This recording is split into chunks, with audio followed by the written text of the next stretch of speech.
지금 가나안농군학교 교장인 오세택 목사님이 부산 모 교회에서 부목사로 일할 때 일어난 일입니다.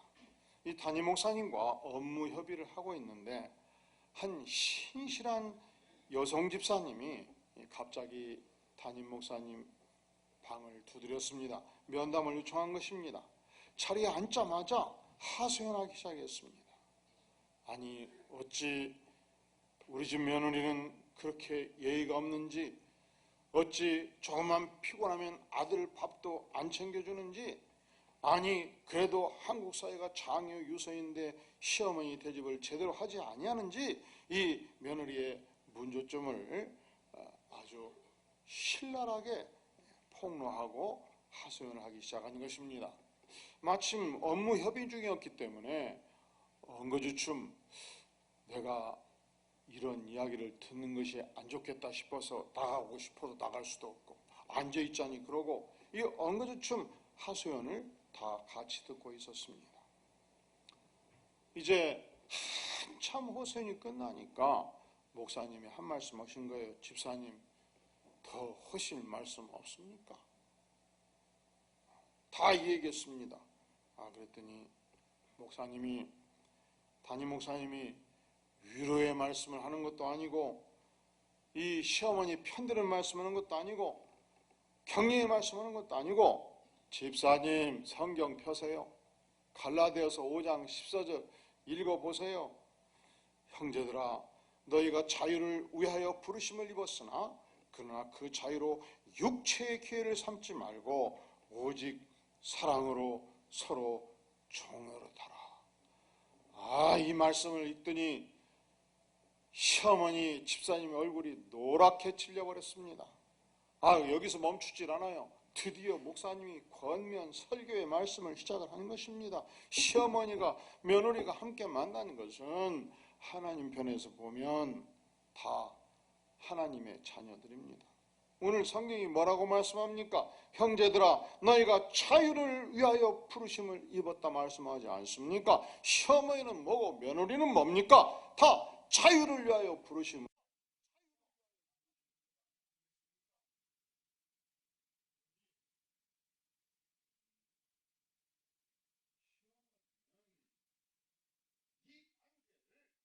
육체의 기회로 삼지 말고 시어머니의 권력을 행사하는 기회로 삼지 말고 따라해 보세요. 우리 모두 따라해 볼까요? 서로 종노릇하라. 여성의 입장이 그렇습니다. 내가 며느리도 되고 조금만 몇 밤 자보세요. 내가 시어머니도 돼요. 그렇죠? 그래, 몇 밤 자면 그렇게 된다고. 따라해볼까요? 서로 종노릇하라. 지금 며느리들의 목소리가 커져요. 시어머니도 따라가지를 안 해버려. 다시 한번 서로 종노릇하라. 근데 설교 말씀을 들으면서 시어머니 얼굴 표정을 보니까 완전히 가버렸어요. 막 누르락 푸르락 얼굴이 싸늘해져 버렸어요. 그냥 목사님 얼굴을 막 분노의 눈으로 정면으로 응시하기 시작을 했습니다. 그러니 몸을 부르르 떨더니 하시는 말씀, 목사님, 그래도 우리 동양은 며느리 있고 시어머니가 있고 장유서가 있지요. 어른을 섬기는 사회잖아요. 그래야 대접받지요. 그냥 속에서 끓어오르는 분을 참지를 못하고 토해내기 시작을 하는 것입니다. 그랬더니 목사님이 두 눈을 부릅뜨고 하시는 말씀, 집사님은 진짜 구원을 받으셨습니까? 집사님은 진짜 예수님을 믿으십니까?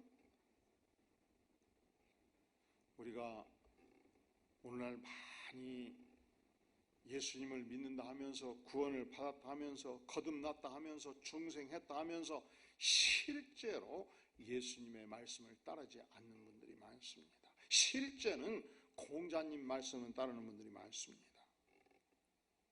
예수님께서는 우리를 위해서 십자가에 피 흘려 죽기까지 하셨습니다. 그리고 명하셨습니다. 내가 너희를 사랑한 같이 피차 사랑하라. 따라해 볼까요? 섬기는 자가 큰 자다.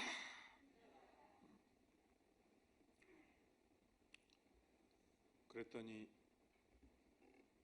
시어머니가 고개를 푹 숙이고, 목사님 죄송합니다. 제가 잘못되었습니다.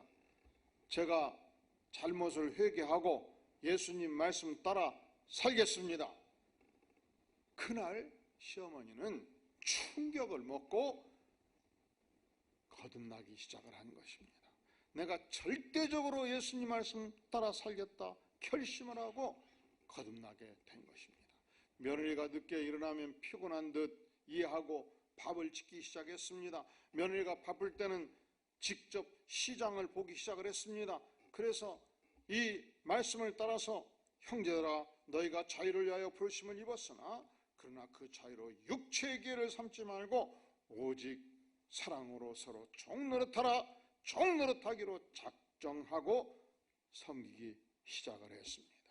그랬더니 며느리가 시어머니의 정성 앞에 회개하고 변화되고 반성하고 며느리도 거듭나기 시작한 것입니다. 가정에 혁명이 오기 시작한 것입니다.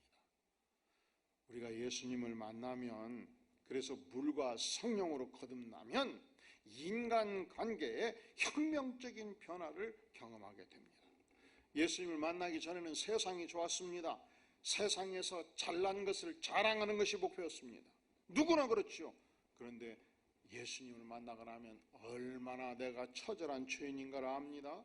그래서 내가 모욕당하는 것은 마땅하다, 모욕당해도 싸다 생각을 하고 예수님이 목표가 되고 하나님이 목표가 되고 하나님의 영광을 추구하는 삶으로 바꾸어지는 것입니다. 예수님을 만나기 전에는 누가 나를 조금만 모욕하고 내 명예를 헐뜯으면 길길이 날뛰었습니다. 그런데 예수님을 만나고 나니까 나는 본래 그런 사람이었는데 어쩌랴 예수님의 명예가 중요하다 생각합니다. 예수님을 만나기 전에는 세상에서 떵떵거리고 잘 사는 것이 목표였습니다. 그래서 어디를 가나 입만 열면 자랑하고 싶었습니다. 그런데 예수님을 만나고 마니까 초계와 같은 내 인생이 중요한 것이 아니고 창조주 하나님이 중요하다, 하나님께 영광 돌리는 인생의 목표가 바꾸어지기 시작한 것입니다. 아멘. 그런 거로 물과 성령으로 거듭난 인생은 결코 예전의 인생과 같을 수가 없는 것입니다. 마치 동이 서에서 먼 것처럼 내 인생이 바꿔진 것입니다. 내 인생의 모든 죄가가 녹여져 내린 것입니다. 이러한 변화, 이러한 차이에 대해서 우리 예수님은 오늘 특별한 설명을 하십니다. 우리 8절 말씀 다시 한번 읽겠어요. 시작. 바람이 임의로 불매 내가 그 소리는 들어도 어디서 와서 어디로 가는지 알지 못하나니 성령으로 난 사람도 다 그러하니라. 지난 여름에도 여러 번 태풍이 왔죠. 이 태풍이 불면, 너무 강하게 불면 태풍 바람을 인간이 쉽게 이기지는 못합니다. 심지어 이 큰 다리를 건너갈 때 큰 태풍을 만나면 차가 흔들흔들 하잖아요. 잘못하면 뒤집힐 수도 있지 않겠습니까? 그런데 태풍이 올 때, 바람이 불 때 순간적으로 바람이 정확하게 동서풍인지 무슨 풍인지 방향을 잘 모를 수 있습니다. 이 태풍의 진원지가 어딘지 어디서 끝날지 도무지 알 수가 없습니다. 특별히 예수님이 살던 시대에는 기상이 발달하지 않았기 때문에 누구도 그것을 정확히 아는 자가 없었습니다. 그런데 한 가지 아는 것이 있어요. 자, 8절 보세요. 바람이 임으로 불매 내가 그 소리는 들어도 도대체 이 바람이 어디서 출발해서 어디가 종착역인지 도무지 알지 못하나. 바람이 존재한다는 신비한 사실은 알게 된다는 것입니다. 마치 그와 같이 우리가 성령으로 거듭날 때, 중생할 때 이런 현상이 있다는 것이죠. 우리가 예수님의 은혜로 거듭남을 체험하는 것은 도무지 신비스러운 체험입니다.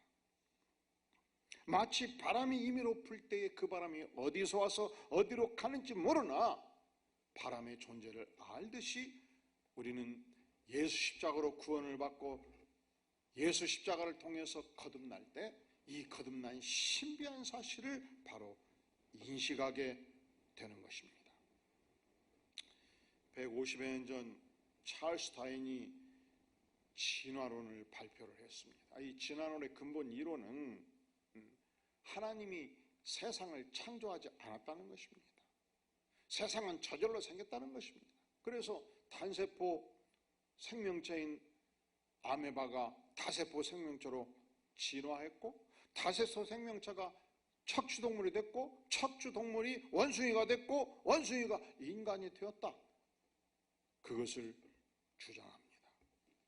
그런데 연전에 시카고에서 전 세계 이 진화론 대학자들이 모여서 한 가지 주제로 3박 4일 토의를 했습니다. 그 주제는 무엇이냐? 대진화가 가능한가? 우리가 고양이과 하면 고양이도 등치가 이 필통만한 것도 있고요, 고양이가 등치가 내 몸통만한 것도 있잖아요. 그런데 호랑이가 무슨 과에 속합니까? 고양이과에 속해요. 그러니까 작은 고양이에서 호랑이까지 진화하는 것, 이걸 소진화, 종래에서의 진화라고 말하죠. 그런데 원숭이가 인간이 되는 것은 대진화라고 말해요.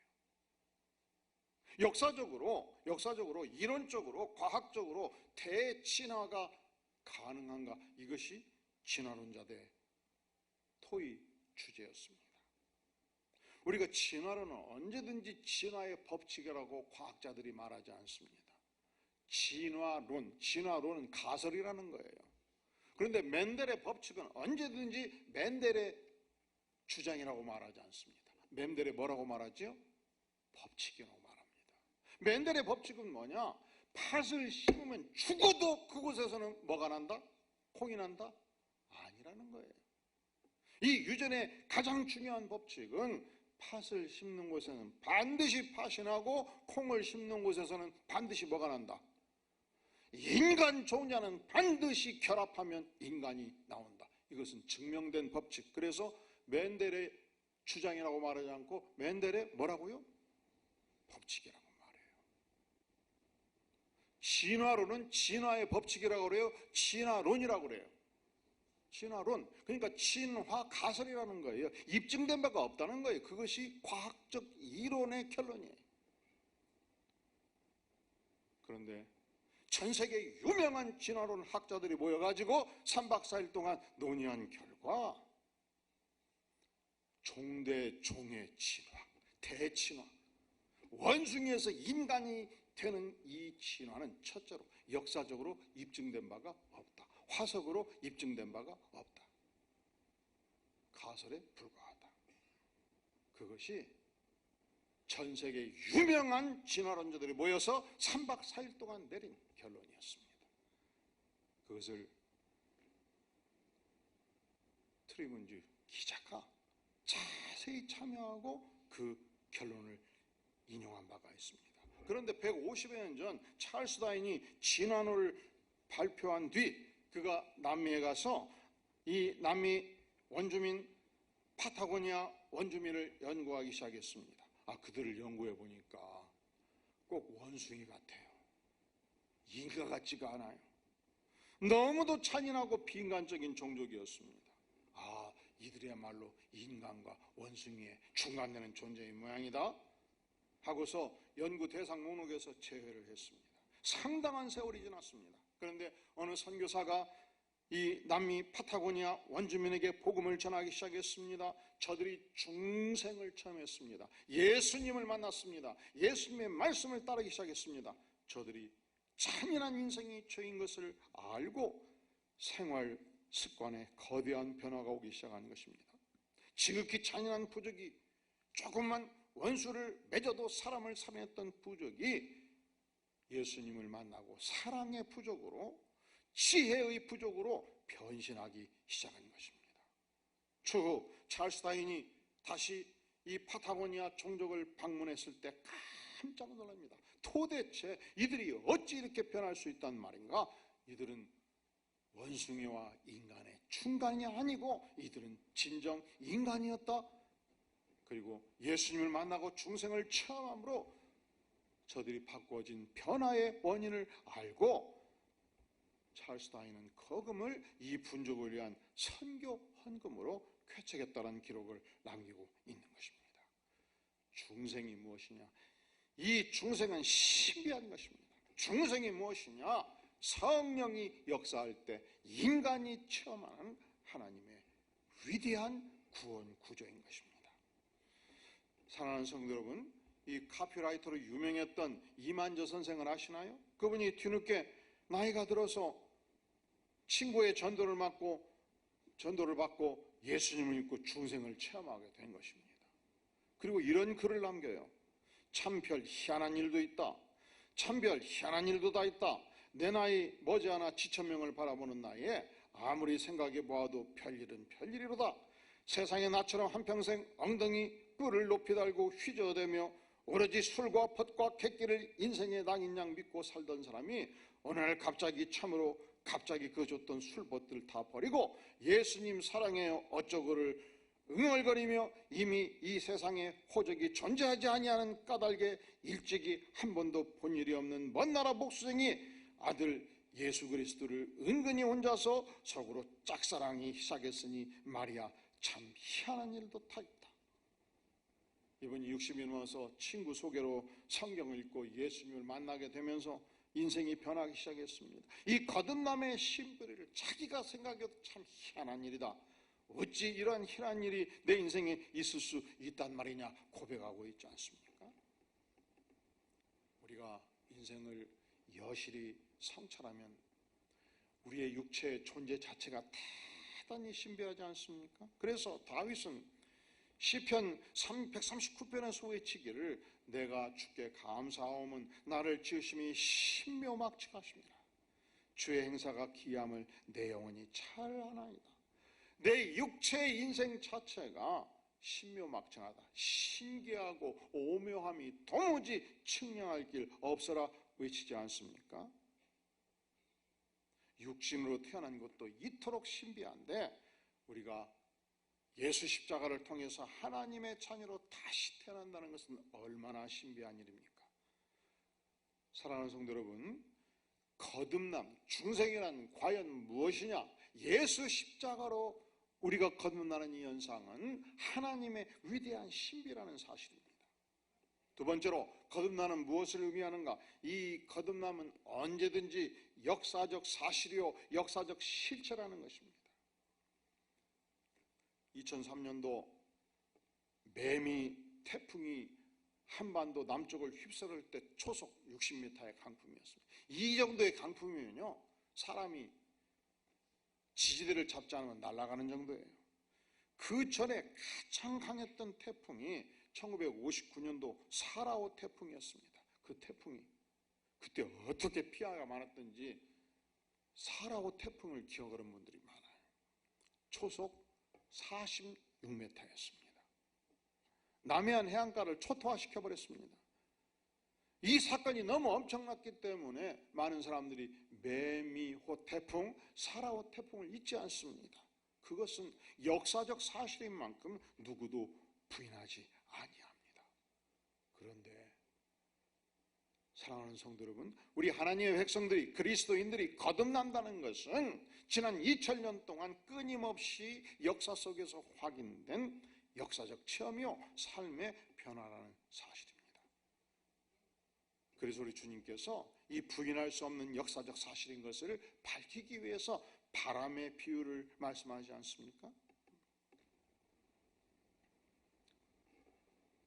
또한 이 바람의 비유를 말씀하시면서 우리가 겪는 중생은 과연 무엇이냐? 12절 말씀 같이 읽어볼까요? 시작. 내가 땅의 일을 말하여도 너희가 믿지 아니하거든. 하물며 하늘의 일을 말하면 어떻게 믿겠느냐. 우리가 중생을 체험하는 것은 이 땅에 사는 동안 땅의 일입니다. 땅에서 경험하는 일입니다. 또한 11절에서 진실로 진실로 내게 이르노니, 우리 주님은 너무도 통탄스럽게 역사적 사실을 확인해 주고 싶을 때, 너무도 그 사실이 명백한 사실을 확인해 줄 때 진실로 진실로 이른다 말씀하시죠. 우리는 아는 것을 말하고 본 것을 증언하노라. 무엇을 아시고 무엇을 증언합니까? 바로 예수 십자가로 구원받을 때 그 중생의 변화가 이 땅에서 확실하게 이루어지는 역사적 사건이라는 것을 반복해서 강조해 주는 것입니다. 우리가 이 땅에서 이 중생을 역사적 사건으로 경험할 때 그 인생은 반드시 삶의 변화를 체험하게 된다는 것입니다. 이 중생을 체험하면 삶의 목표가 현격하게 바꾸어지기 시작합니다. 1988년도 88 올림픽이 한국에서 진행되었죠. 그때 미국의 단거리 선수 중에 그리피스 조이어라는 인물이 있었습니다. 이 선수는 반드시 달리기를 마치면 무릎 꿇고 두 손을 모으고 한참을 기도를 했습니다. 그런데 어느 날 MBC 기자가 인터뷰를 했습니다. 그리피스 씨, 당신은 운동장을 달리면서 과연 무슨 생각을 하시나요? 그때 담대하게 그는 이렇게 증언합니다. 나는 오직 하나님의 영광을 위해서 달립니다. 사실은 금메달을 딴다 한들 그 명성이 안개와 같은 것 아니겠습니까? 나는 이 경기를 통해서 하나님께서 영광 받으시기를 위하여 기도합니다. 지금까지 하나님의 영광을 위해서 뛰었고 저는 하나님의 영광을 생각하며 달립니다. 그가 예수님을 만나고 중생했기 때문에 인생 목적이 바꿔졌잖아요. 어떤 선수인든 올림픽에 출전해서 금메달을 따고자 할 때 자기 이름을 내고 싶지 않는 선수가 있겠습니까? 우리 가문을 빛내고 싶고자 하는 의욕을 갖지 않는 선수가 있겠습니까?